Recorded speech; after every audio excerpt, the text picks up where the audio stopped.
Hello guys, welcome back to study. This is Dheeraj Kumar. Good morning everyone. तो सबसे पहले हम लोग करने वाले एयरफोर्स एक्सेंट वाई 2023 के इंग्लिश ग्रामर के टॉप 200 रूल्स का पार्ट 3 इस सीरीज को कंटिन्यू रखेंगे। और आज के क्लास के अंदर 10 ही टेस्ट सीरीज है, इसके मतलब रूल्स हैं, बट नेक्स्ट सीरीज से हम लोग इसको इंक्रीज करेंगे, 15-20 तक ले जाएंगे, क्योंकि जल्दी जल्दी इसको खत्म करना है। एग्जाम से पहले 150 से 200 रूल मैं करा ही दूंगा एग्जाम के पॉइंट ऑफ व्यू से। और टेंशन मत लेना, कंटिन्यू रहेगी ये चीज़। बीच में मैंने बोला था 2-3 दिन में गायब रहूंगा, बट अभी 2x स्पीड से हम लोग क्लास को ले चलेंगे। सारे सब्जेक्ट्स की क्लासेस आपको अपलोड की हुई मिलेंगी, लाइव नहीं मिलेंगी। एग्जाम के एक सप्ताह पहले लाइव आकर मैं बहुत सारे प्रैक्टिसेस करा दूंगा। बाकी प्लेलिस्ट के अंदर सारी मैथमेटिक्स की क्लासेज ऐड कर दी है, जाके आप मैथमेटिक्स को पूरा कवर कर सकते हो। इसको कंटिन्यू करने से पहले बता दूंगा कि आपकी इंपॉर्टेंट वोकैब के जो है ना, टॉप 500 सीरीज के 600 वोकैब मैंने इंपॉर्टेंट डाल दिए हैं। इनको पढ़ लो, मैक्सिमम से मैक्सिमम चांसेस है कि ये चीज़ें आपकी आएंगी। तो ये पेड है, इसको बाई करने के लिए आप अभी देखो, बाई करने में मोह माया मत करना, बहुत ही चीप प्राइस पे मैंने रखा है। इस नंबर पे या तो व्हाट्सअप कर लो या फिर डिस्क्रिप्शन में लिंक है, वहाँ से जाकर बाई कर लो। हाँ, एक चीज़ बताऊंगा, डिस्क्रिप्शन के जो लिंक है वहाँ पे जो प्राइस शो करेगा, फाइनल पेमेंट करने के बाद 1-2-4 रुपये और इंक्रीज हो जाते हैं, वो टैक्स के रूप में। बट आप व्हाट्सअप करके बाई करते हो, व्हाट्सअप पे मतलब मैसेज कर लो हमारे टीम मेंबर्स को, और वहाँ से बाई करोगे तो कोई भी टैक्सेस पे नहीं करने पड़ेंगे। यही साथ साथ आप रीजनिंग में अगर 15 में 15 स्कोर करना चाहते हो तो इस पीडीएफ को 2 से 3 बार बना लो। इसकी भी आपको बाई करना है तो सेम नंबर पे आप व्हाट्सअप करो। टॉप 500 क्वेश्चंस की रीजनिंग, टॉप 500 क्वेश्चंस की ये इंग्लिश वोकैब और ग्रामर्स का रूल जैसे ही ये कंप्लीट हो जाएगा हम लोग उसको अपलोड कर देंगे, ठीक है। फ्री में वो रहेगा ग्रामर वाला, बट वोकैबलरी पेड है, रीजनिंग पेड है। और साथ ही में अगर बेस्ट ऑनलाइन टेस्ट सीरीज लगाना चाहते हो तो आप हमारे एप्लीकेशन को डाउनलोड करके एयरफोर्स वाई ग्रुप के एप्लीकेशन वाई ग्रुप के टेस्ट सीरीज को आप वहाँ से लगा सकते हो वीडियो सोल्यूशन के साथ। और ये कमिंग सून नहीं है, ये आ चुकी है, बस इस पर लिखा हुआ है कमिंग सून, पहले से लिखा हुआ था। और बेस्ट टेस्ट सीरीज को आप वहाँ से दे सकते हो और अपने एग्जाम को बढ़िया से क्रैक कर सकते हो। चलो, रूल नंबर 21 से करेंगे, 20 तक हो गया था। और हाँ, एक चीज़ कह दो कि जो आपको पीडीएफ पेड है ना, वो वोकैबलरीज की है और अभी रीजनिंग की है। मैथ और करंट अफेयर की जल्द आएगी, जीके की मतलब जीके की जो फ्री होगी, बट करंट अफेयर का पेड होगा, ठीक है। मैथमेटिक्स का पेड होगा, तो वो सभी पीडीएफ आएगी जल्द, 2-4 दिन के अंदर। उन सबको पढ़ लेना, एग्जाम में मैक्सिमम से मैक्सिमम स्कोर करोगे। ये चीज़ हमने प्रूफ कर दिया पिछले कई बार से, ठीक है। हमारी पीडीएफ से बहुत सारे क्वेश्चंस आते हैं सेम टू सेम पैटर्न पे। तो आगे देखो, रूल नंबर 21 क्या कह रहा है, फॉर्मर और लेटर और फर्स्ट एंड लास्ट में क्या फ़र्क है। ये बहुत इंपॉर्टेंट रूल है सर। इसमें ऐसे लोग कंफ्यूज होते हैं ना कि उनको पता ही नहीं होता, पहले तो इनका मतलब नहीं पता होता। देखो, फॉर्मर और लेटर, ये जो दो मतलब ऊपर में वर्ड लिखे हुए हैं ना, फॉर्मर और लेटर और फर्स्ट एंड लास्ट, दोनों का मतलब सेम होता है। देखो, फॉर्मर का मतलब होता है पहले और लेटर का मतलब होता है बाद वाला, ठीक है। फॉर्मर का मतलब पहले वाला, लेटर का मतलब बाद वाला। फर्स्ट का मतलब भी होता है पहले वाला और लास्ट का मतलब होता है बाद वाला, बट दोनों के यूज जो है ना, ये पेयर्स, ये बहुत ही अजीब तरीके से हैं। आपको याद कर लोगे। देखो, जब भी कोई चीज दो हो, सिर्फ दो कोई चीज हो या फिर कोई दो लोग हो, और उस कंडीशन में फॉर्मर और लेटर का इस्तेमाल करते हैं। क्या करते हैं भाई, फॉर्मर एंड लेटर का इस्तेमाल करते हैं जब कोई दो चीजें हों, दो लोग हों तब, ठीक है। पहले वाले के लिए फॉर्मर और बाद वाले के लिए लेटर्स, दूसरे वाले के लिए। बट 2 से ज्यादा चीजें हो, जैसे 10 लोग हैं, 5 लोग हैं, 6 लोग हैं, 7 लोग हैं, 50 लोग हैं, तो उनमें पहले वाले को बताना है तो फर्स्ट बताओगे और लास्ट वाले के लिए लास्ट करोगे, ठीक है, अंतिम वाले के लिए। यहाँ पे मैंने लिख दिया हिंदी में, बिकॉज इंग्लिश वाले को तो मोस्टली चीजें पता होती है, तो इंग्लिश में मैंने नहीं लिखा, क्योंकि इंग्लिश भी अब इंग्लिश में पढ़ाएं तो फिर पढ़ाने का फायदा क्या है। अब इसमें क्या है ना, जब केवल दो में से पहले और बाद वाले को चुनना हो, मतलब सिर्फ दो ही लोग हो, जैसे एक राम हो गया और एक श्याम हो गया, ठीक है। इन दोनों में से बताना है पहला राम है और दूसरा श्याम है, इस तरीके से। तो पहले वाले के लिए फॉर्मर यूज करेंगे, बहुत इंपॉर्टेंट रूल है। बाद वाले के लिए लेटर का यूज करेंगे, नोट्स बना लेना इसका, ठीक है। और वहीं पे राम अकेले नहीं है, मान लो उसके साथ कई लोग हैं, राम है, श्याम है, मोहन है, सोहन है, टोहन है, डोहन है, जो भी बहुत सारे लोग हैं। इसमें राम पहला है और श्याम लास्ट वाला है। तो उस कंडीशन में जब कह रहे ना कि 2 से अधिक हो तो पहले और बाद वाले के लिए फर्स्ट एंड लास्ट का यूज करते, तो फर्स्ट के लिए राम के लिए फर्स्ट और श्याम के लिए लास्ट का यूज करेंगे। अब यहाँ पे फर्स्ट के लिए राम मतलब फॉर्मर नहीं यूज कर सकते राम के लिए, ठीक है। एग्जाम्पल देखो, समझ में आ जाएगा। एग्जाम्पल कह रहा है, Ram and Mohan are 2 brothers. अब देखो यहाँ पे कितने लोग हैं, राम एंड मोहन जो है 2 भाई हैं, ये चीज समझ में आ गया। 2 नहीं भी रहता तो समझ में आता है Ram and Mohan are brothers, तो यहाँ पे 2 ही लोग हैं। 2 ना भी रहे तो समझ में आ जाएगा यहाँ पे।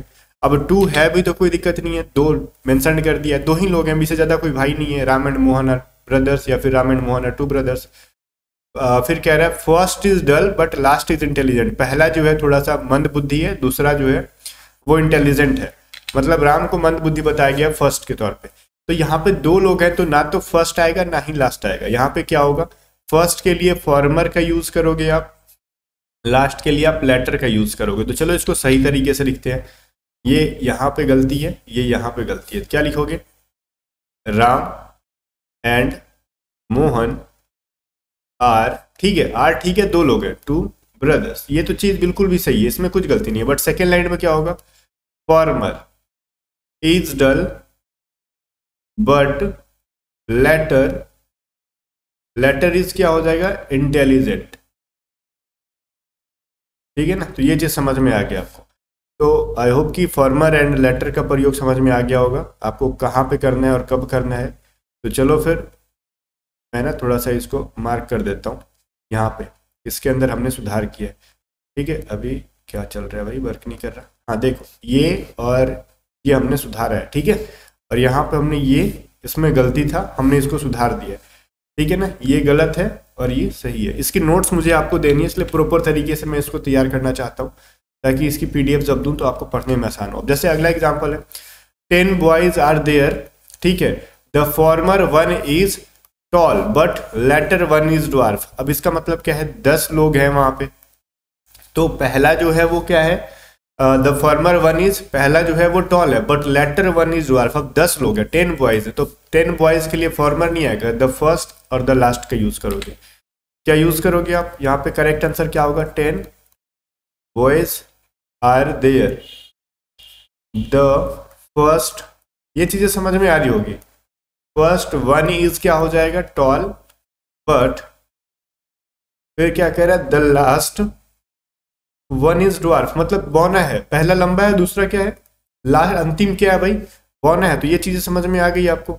तो हमने यहाँ पे लास्ट को ठीक किया, द फर्स्ट को ठीक किया, ये सही हो गया, ये गलत हो गया। हमको लेटर नहीं चाहिए था, हमको फॉर्मर नहीं चाहिए था। कब, जब 2 से ज्यादा लोग हो गए तब। तो आई होप कि एक ही रूल के अंदर मैंने टाइम तो लिया बट आपको क्लियर हो गया होगा। देखते हैं फिर अगला रूल क्या कहता है। अगला रूल क्या कहता है, फर्स्ट और फॉरमोस्ट में क्या अंतर है। ये बहुत बहुत मतलब अब इम्पोर्टेंट तो सब है, बट मेरा काम है बताने का इम्पोर्टेंट। बट मैं क्या कहूँ कि कितना इंपॉर्टेंट है, बार बार इससे क्वेश्चन दिए जाते हैं, ठीक है, आपको भी कभी ना कभी पहले पढ़ ही जाएंगे।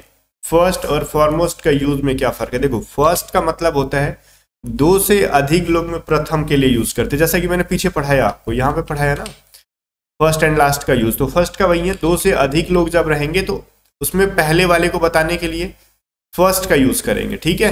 बट फॉरमेस्ट का मतलब ही अलग होता है। फॉरमेस्ट का मतलब होता है महत्वपूर्ण। अब फॉरमेस्ट को क्या किया जाता है, फर्स्ट के जगह पे इस्तेमाल कर दिया जाता है, ताकि बच्चे सोचे ना कि अच्छा फॉरमेस्ट का मतलब प्रथम हो जाए, बट गलत हो जाता है, लोगों को पता नहीं होता। फॉरमेस्ट का मतलब होता है इंपॉर्टेंट, ठीक है, इंपॉर्टेंट होता है, महत्वपूर्ण, ठीक है। इसका इस्तेमाल ही गलत कर दिया जाता है। जैसे देखो नीचे लिखा हुआ है, Nehru was the first person in India. क्या नेहरू फर्स्ट पर्सन थे इंडिया के? इंडिया के फर्स्ट पर्सन थे क्या नेहरू? इस नेहरू से पहले कोई दुनिया में, मतलब इंडिया में आया ही नहीं था, या फिर इंडिया में पैदा ही नहीं हुआ था, ऐसा तो नहीं था। तो नेहरू क्या थे भाई, वो फर्स्ट पर्सन नहीं थे, वो क्या थे, फॉरमोस्ट पर्सन थे। जैसे Nehru was the foremost person, वो इन इंडिया, इंडिया में क्या थे, एक महत्वपूर्ण आदमी थे, ठीक है, जिन्होंने इंडिया को बर्बाद किया। अपना अपना नजरिया है, ठीक है, मेरा तो ये है। आगे देखो, Nehru was the foremost person in India, तो इंडिया के क्या थे, एक महत्वपूर्ण पर्सन थे। तो ये चीज समझ के आ गया। फर्स्ट के जगह पे हमने क्या किया, फॉरमोस्ट किया। अब कुछ लोगों को लगता है अच्छा ठीक है, फर्स्ट प्रेसिडेंट प्राइम मिनिस्टर थे इसीलिए ऐसा लिखा गया है। नहीं, आगे क्या लिखा गया, नेहरू देखो was the first prime minister of India, वो भारत के प्रथम क्या थे, राष्ट्रपति, सॉरी प्रधानमंत्री थे। तो उस कंडीशन में फर्स्ट सही है, बट महत्वपूर्ण के फैक्टर लिखना हो कि वो महत्वपूर्ण थे, उस कंडीशन में हम फॉरमोस्ट लिखेंगे। समझ में आ गया। अब इतने तो बेवकूफ नहीं हो कि आपको इतना रगड़ना पड़े किसी चीज के ऊपर, ठीक है। चलो फिर आगे देखते हैं, आगे क्या कह रहे हैं। अगला कह रहा है फर्दर एंड फार्दर। ये भी बहुत तगड़ा सा है। फर्दर और फार्दर का मतलब नहीं पता होता है लोगों को। देखो, फर्दर का मतलब क्या होता है सर, अगला, आगे वाला, नेक्स्ट। क्या मतलब होता है इसका, नेक्स्ट, समझ में आ रहा है।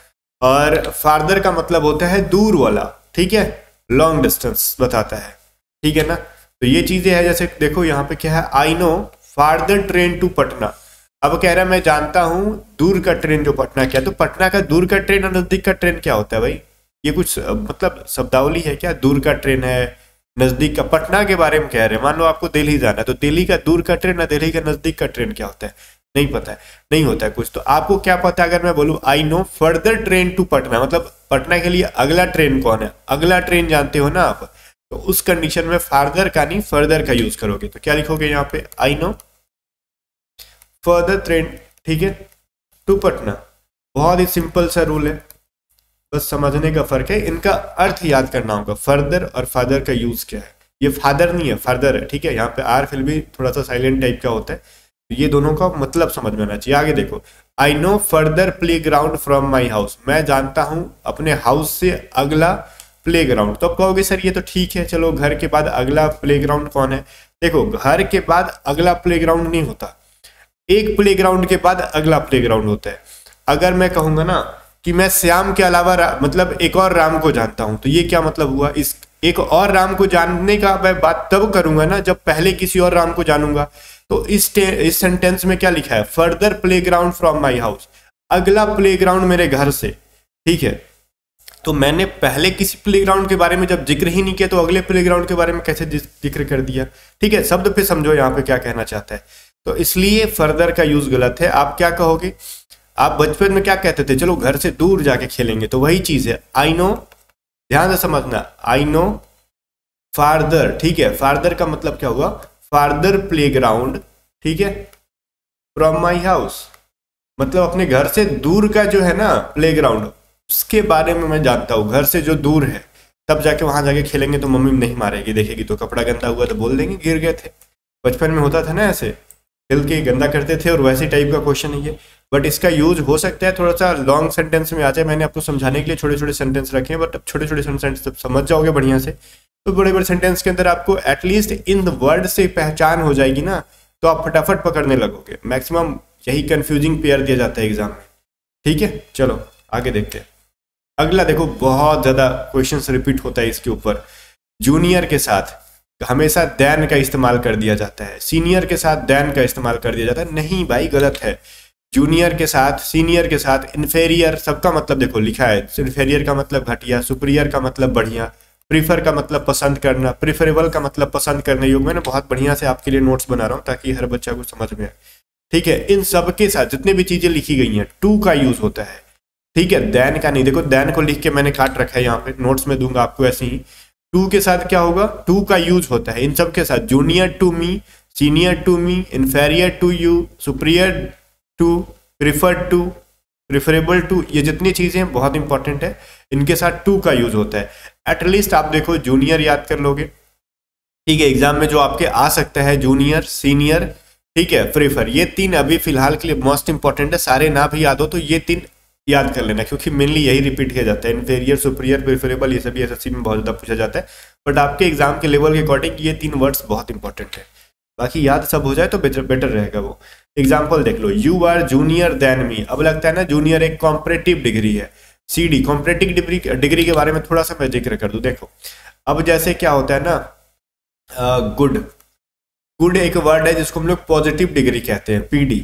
गुड का क्या बनता है? बेटर। बेटर क्या है? कॉम्परेटिव डिग्री है।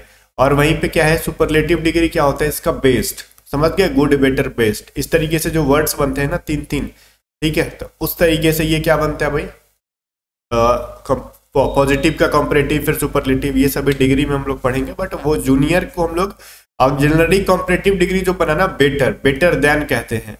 तो आपको लगता है जूनियर भी क्या है? आ रहा है, तो ये कॉम्परेटिव है तो उसके साथ देन लगा दो, बट गलत हो जाएगा। ये जो तीन मैंने एक्सेप्शंस बताए आपको मेनली, तो ऐसे तो यहाँ पे 6 है, बट मेनली 3 ही याद रखोगे तो भी काम चल जाएगा। तो इन सब के साथ देन का यूज नहीं होता, टू का यूज होता है, ठीक है। आगे देखो, अब आगे देखो, आई प्रीफर। प्रीफर भी मैंने कहा ना कि प्रीफर को भी यहाँ पे याद रखना आपको बढ़िया से। प्रीफर कॉफी देन टी, मुझे चाय से ज्यादा कॉफी पसंद है। तुमको पसंद है, ठीक है भैया, लेकिन देन का इस्तेमाल मुझे पसंद नहीं है। प्रीफर कहता है, मैं नहीं कहता हूँ। आप प्रीफर का इस्तेमाल कर दिए देन के साथ, तो प्रीफर क्या कहता है? ठीक है, आपको कॉफी पसंद है कि चाय, उससे मतलब नहीं है, लेकिन मुझे देन पसंद नहीं है, मेरे साथ टू का इस्तेमाल किया करो। देन मेरी क्या है? सौतन है, ठीक है। तो आपको क्या रखना है? प्रीफर टू टी करना है, ठीक है। टू इसकी बहन होगी, कोई दिक्कत नहीं है, पट जाएगा उसका बहन के साथ, लेकिन सौतन के साथ नहीं चलेगा। I prefer coffee to tea, सही है ना। चलो प्रीफर के साथ टू यूज करोगे आप। आगे देख लो, अब प्रीफर से रिलेटेड एक और रूल आ गया, बड़ा इंपॉर्टेंट है भैया। अब जैसे पढ़ ही रहे तो प्रीफर को बढ़िया से क्लियर करते हैं। अब प्रीफर क्या कहता है सुनो, हमारी सौतन वोतन के बारे में तो तुम लोग जान ही गए हो, कौन क्या है, दैन हमारी सौतन है, टू हमारी बहना है, ठीक है। तो सौतन के साथ नहीं रखना, लेकिन एक चीज और समझ लो, सौतन के अलावा उसका भाई बंधु भी उसके साथ साथ घूमते रहता है, ठीक है। तो उसके भाई बंधु के अलावा क्या करना है, मेरे भाई बंधुओं को रखो वहां पे। अब क्या कहना चाहता है, प्रीफर के साथ नाउन यूज होता है, जैसे प्रीफर कॉफी, ठीक है। क्योंकि अगर कोई चीज प्रीफर कर रहे हो तो क्या प्रीफर कर रहे हो आगे मेंशन करोगे, वो या तो नाउन होगा या फिर V4 होगा। V4 करके भी उसको जैसे वर्ब का चौथा रूप को भी नाउन के तौर पे बदल देते हैं हम लोग, ठीक है ना।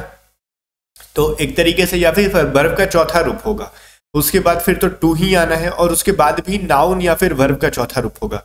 अब नहीं समझ में आया ना, मुझे पता है आपको नहीं समझ में आया, लेकिन मैं आपको समझा दूंगा, टेंशन नहीं लो। आगे कह रहा है I prefer coffee to tea, मुझे चाय पसंद है, सॉरी मुझे कॉफी पसंद है, चाय के मतलब चाय नहीं उतना। तो ये तो समझ में आ गया, प्रीफर के बाद एक नाउन आया, फिर टू आया, फिर नाउन आ गया, ये भी नाउन, ये भी नाउन, ठीक है। तो टू प्रीफर के साथ नाउन, फिर टू, फिर नाउन, ठीक है। ये चीज समझ में आ गया, तो ये इजी था, इसमें कुछ दिमाग ही नहीं लगाना। बट जब भी कोई वर्ब आ जाए, क्रिया आ जाए, I prefer read to sleep, कहोगे सर क्या गलती है भाई, आप ही तो बताया, हमने उसकी बहन को रख दिया, दैन हटा के उसकी सौतन को हटा के टू, तो फिर क्या गलती है। अब मैंने ये भी कहा ना, ये जो रीड है ना, ये इसकी सौतन का भाई है, और स्लीप भी क्या है, सौतन का भाई है। अब टू कहता है कि ठीक है हमारी बहन, मतलब हमारी भाई बहन को लाओ यहाँ पे, हमारे मतलब प्रीफर के सौतन के भाई बहन को क्यों लेके आ गए हो। तो अब ये कहना चाहता है ना, ये वर्ब का पहला रूप नहीं इस्तेमाल करो, ये स्लीप क्या है, वर्ब का पहला रूप है, इसको इस्तेमाल नहीं करो, वर्ब के चौथे रूप को इस्तेमाल करो। रीडिंग, स्लीपिंग दोनों साइड में, I prefer reading to sleeping, ठीक है, ऐसे इस्तेमाल करोगे आप। आगे बात समझ में, I prefer reading to sleeping, तो ये वर्ड जो है बिल्कुल भी सही है, पहला वर्ड सही है, बिकॉज ये नाउन थे दोनों के दोनों, ठीक है। तो नाउन चलेंगे, ऊपर मैंने देखो यहाँ पे लिख रखा है, और ये क्या है, वर्ब का फोर्थ रूप है, ये चलेगा। बट ये जो वर्ब का फर्स्ट फॉर्म है, वर्ब का सेकंड फॉर्म, ये सभी चीजें नहीं चलेंगी भैया। आपको समझ में आ गई बात, तो ठीक है।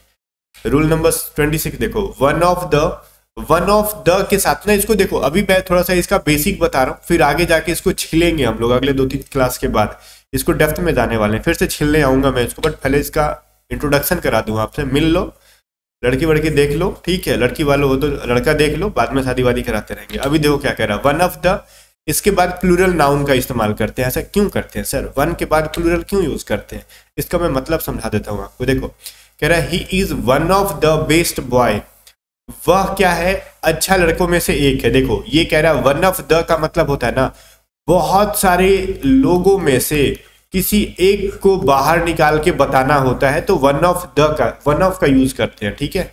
वन ऑफ द प्लस में जो बहुत सारे लोग हैं उनमें से किसी एक को बता रहे होते हैं। जैसे क्या होती है, ही इज, वह जो है अच्छे लड़कों में से एक है, one of the best boys, तो यहाँ पे बॉयज होना चाहिए था ना, बहुत सारे अच्छे लड़के हैं उनमें से एक है, ठीक है। हम लोग कहते हैं ना कि अच्छा चलो ये बहुत सारे यूट्यूबर्स बढ़िया हैं, ये यूट्यूबर उनमें से भी, मतलब उन्हीं में से एक ऐसा यूट्यूबर है जो कि ये भी बढ़िया है, ठीक है। तो इसीलिए कहते हैं ना, he is one of the best boys. अब हमने यहाँ पे बॉयज लिखा क्यों, क्योंकि ये जो इंसान है, अब कोई इंसान होगा राम श्याम मोहन कुछ भी, ये बढ़िया है कैसे, जो हमने पहले से जानते हैं बढ़िया लोगों को, उनमें से ये भी एक वैसा ही इंसान है जो कि बढ़िया है। इसीलिए हम लोग लिखते हैं ही के बाद, उसके साथ तो ही के लिए सिंगुलर यूज किया, ठीक है। फिर वन ऑफ द के साथ प्लूरल नाउन का इस्तेमाल किया, इसको आगे जाके छिलेंगे, अभी थोड़ा सा रुको। अभी जैसे देख लो, मैं ही हूँ, Dheeraj sir is one of the best teacher, अब ये बहुत सारे टीचरों में से एक बढ़िया टीचर है, ठीक है। तो यहाँ पे क्या लिखोगे, Dheeraj sir is one of the best teachers. वैसे तो बहुत सारे बढ़िया टीचर्स हैं यूट्यूब पे, क्लासेस में, दुनिया भर में, उनमें से एक धीरज सर भी बढ़िया टीचर है, तो अपने भी बड़ाई कर लेते हैं, कोई दिक्कत नहीं है, वैसा थोड़ी लग रहा है। आगे देखो, rule number 27, no preposition plus में लास्ट के पहले कोई प्रीपोजिशन नहीं आना चाहिए, नेक्स्ट के पहले कोई प्रीपोजिशन नहीं आना चाहिए, ठीक है। ये चीजें याद रखोगे आप। देखो जैसे क्वेश्चन क्या कह रहा है आप समझो यहाँ पे। अब क्वेश्चन कह रहा है he came here on last Monday, तो सर लास्ट के जस्ट पहले ऑन आया है, गलत है, तो क्या होगा, he came here last Monday. On का इस्तेमाल करना पाप है, ठीक है। तो हियर देखो, ऑन के जस्ट बाद लास्ट आया है तो समझ लेना वहां पे एरर है। ऑन के जस्ट बाद नेक्स्ट आया है तो समझ लेना वहां पे एरर है, वहां से ऑन का मतलब खात्मा कर देना, अपने को हटा देना वहां से। तो क्या बनेगा, you will come here next Sunday, नहीं you will come here next Sunday, ठीक है। तो ऑन का खत्म। बट एक चीज है सर, इसको थोड़ा सा हम लोग घुमाएंगे, आपको समझ में आ गया कि लास्ट और नेक्स्ट के जस्ट पहले, जस्ट सटा हुआ, ठीक है, किसी प्रीपोजिशन का इस्तेमाल नहीं होता है, ठीक है ना। तो ये चीज समझ में आ रहा है। लेकिन थोड़ा सा इसको उल्टा करेंगे, अगर नेक्स्ट या लास्ट से पहले किसी डेज का नाम, मंथ का नाम आ गया तो उसके पहले ऑन का इस्तेमाल करेंगे। बड़ा अजीब प्रश्न है भैया, ठीक है, कैसे परेशान कर सकता है आपको। समझो यहाँ पे क्या लिखा है। अब कह रहा है he came here on Monday last. अब हमने ऑन का इस्तेमाल लास्ट के पहले नहीं किया, हमने लास्ट के पहले मंडे का इस्तेमाल किया, उसके पहले यूज किया। आप कहोगे सर लास्ट मंडे होता है, मंडे लास्ट भी सही है और लास्ट मंडे भी सही है। अगर लास्ट मंडे को अगर लास्ट के बाद कर दे तो ऑन हट जाएगा लास्ट के पहले। अगर लास्ट के पहले अगर ये मंथ का नाम कर दिया, डे का नाम कर दिया, तो फिर ऑन का इस्तेमाल करेंगे, ठीक है। तो ये चीज समझ लो। आगे देखो, he will came here on Sunday next. हमने नेक्स्ट के लिए संडे ऑन का यूज नहीं किया, हमने किसका यूज किया, संडे के लिए ऑन का यूज किया। ये इंपॉर्टेंट था, ये भी याद कर लेना। 29 नंबर सुनो, एगो और लास्ट। ये थोड़ा सा आपके लिए मैं समझाना चाहूंगा, इसको देख के ना बड़ा क्वेश्चंस बनते हैं। एगो और लास्ट का ये जब देखोगे ना, सेंटेंस के लास्ट में एगो आया है, लास्ट आया है, तो आपको समझ में आ जाना चाहिए कि एगो आ गया तो 100% तो वो पास्ट इंडेफिनिट टेंस के अंदर चला गया, ठीक है। लास्ट भी आया तो 99% चांसेस में वो टेंस पास्ट इंडेफिनिट का हो जाता है, ठीक है। एगो और लास्ट देखकर समझ जाना चाहिए कि सेंटेंस पास्ट इंडेफिनिट में होगा। जैसे he comes here a month ago, अब यहाँ पे अगो आ गया, एगो आ गया, तो समझना चाहिए था कि कम्स का है, V5 है, और पास्ट इंडेफिनिट में तो V2 का इस्तेमाल होता है वर्ब का सेकंड फॉर्म पे। भैया तुम्हारे अंदर कुछ लोचा है, क्योंकि यहाँ पे एगो ने जगह को दबोचा है, ठीक है। तो आगे क्या होगा, he came here a month एगो, ठीक है। एगो आ गया तो इसको हम लोग क्या करेंगे, कम्स को केम बना दो, वर्ब के सेकंड फॉर्म में डाल दो, ठीक है। तो आज समझ में आ गई ये चीज, बहुत ही क्लियर है, बात क्लियर सी थी, कुछ थी नहीं इसके अंदर। इसके ऊपर और भी आगे हम जाके छिलेंगे इसको आगे जाके, बट इसका पहले बेसिक समझा रहा हूं मैं आपको, ताकि कुछ कुछ क्वेश्चंस बने आपसे फिलहाल के लिए। अब देखो एगो वर्सेस बिफोर। अब एगो और बिफोर दोनों का मतलब होता है पहले पहले, ठीक है, पहली पहली बार, ठीक है। तो बट दोनों में फर्क है। एगो का इस्तेमाल क्या करेंगे, पास्ट इंडेफिनिट टेंस में यूज होता है। अभी जस्ट मैंने बताया आपको एगो का यूज कहाँ होता है, पास्ट इंडेफिनिट में। अब बिफोर का क्या यूज है, पास्ट परफेक्ट टेंस में यूज होता है। दोनों पास्ट में ही होता है, बट बिफोर पास्ट परफेक्ट में होता है और एगो का पास्ट इंडेफिनिट में होता है। पास्ट परफेक्ट का मतलब सब्जेक्ट के साथ हैड प्लस में V3, पास्ट इंडेफिनिट के साथ सब्जेक्ट के साथ डायरेक्टली V2, ठीक है। ये चीजें समझ में आना चाहिए। एग्जाम्पल देखो, जैसे कह रहे हैं Ram came here a month before. अब ये बिफोर आ गया तो केम सब्जेक्ट के साथ V2 आ गया, गलत है। क्या होगा, इसको क्या लिखोगे, बिफोर को एगो में बदल दो, ठीक है। या तो वो काम कर सकते हैं हम लोग, ठीक है। अब कहोगे सर ठीक है, चलो बताओ मुझे, आपने ये बिफोर को क्यों बदला, हम यहाँ पे एगो को क्यों, मतलब एगो क्यों बदले बिफोर में, हम लोग इस केम हियर को क्यों नहीं बदल दिए।